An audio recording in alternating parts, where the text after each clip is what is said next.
La questione del trasporto pubblico locale e del passaggio delle quote di proprietà delle società che gestiscono i servizi di trasporto sul territorio, in particolare Pordenone e Gorizia, è da tempo sotto osservazione da parte della Giunta e della maggioranza di centrosinistra. Va detto che, pur in assenza di piani di subentro, fino alla definitiva approvazione della legge costituzionale di modifica statutaria, avvenuta lo scorso 19 luglio, ossia fino al superamento delle province, non era possibile intervenire. Lo ha detto il capogruppo del PD, Diego Moretti, commentando le polemiche sul passaggio di competenze inerenti il trasporto pubblico locale.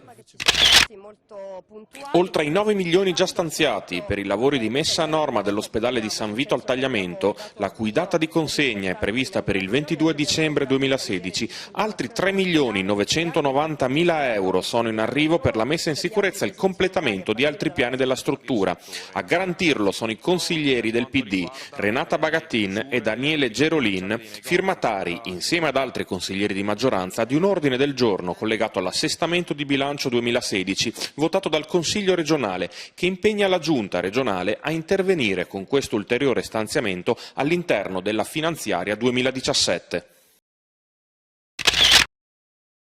Il ricorso diretto allo psicologo è sempre più difficile, proprio a causa del pregiudizio sociale del ricorso a questa figura professionale. Per questo abbiamo pensato di affiancare gli psicologi e i medici di medicina generale, i cosiddetti medici di famiglia, per dare ai cittadini una forma di ascolto congiunto. A dirlo è la consigliera regionale del PD, Renata Bagattin, vicepresidente della terza commissione sanità, commentando l'emendamento all'assestamento di bilancio che prevede lo stanziamento di 200.000 euro tra il 2016